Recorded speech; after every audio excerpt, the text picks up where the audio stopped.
Samurai sword on my back. You don't know how to act. Maybe you should relax. Maybe you should relapse. Just kidding.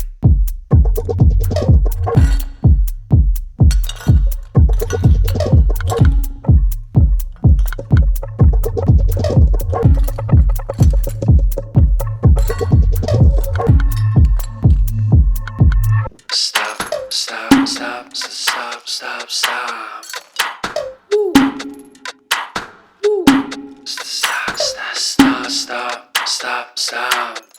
Stop, stop, stop, stop, stop, stop. Stop, stop, stop, stop, stop. Stop, stop, stop, stop, stop, stop. Stop, stop, stop, stop, stop, stop, stop, stop. Stop, stop, stop, stop, stop.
Ma-encourage ko po yung mga ka-farmer ko o yung mga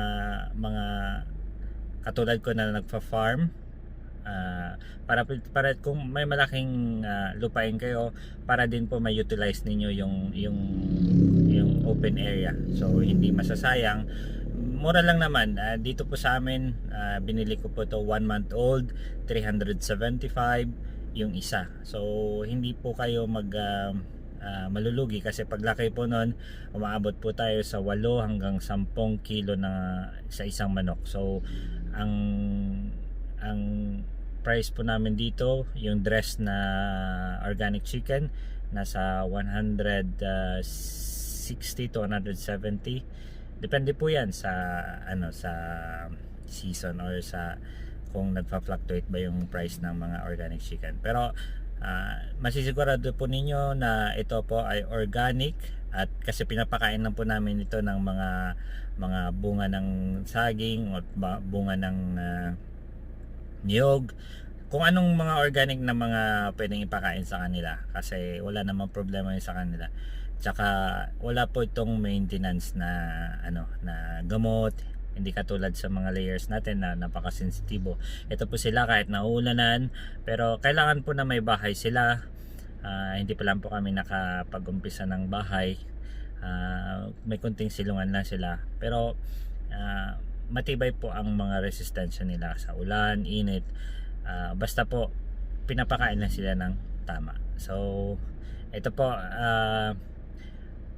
may time din po na mangingitlog na sila at pwede nyo po itong benta yung mga brown eggs natin. So organic sila, ibig sabihin hindi yung organic po at saka yung sa natural na layers, yung loman, ang pagkakaiba lang po noon kasi una kulay puti at saka brown, pangalawa po yung cage chicken po kumakain sila ng feeds kasi hindi naman po sila pwede natin silang bigyan ng mga organic na kagaya ng azola, pero most of the time feeds po yung binibigay natin sa kanila.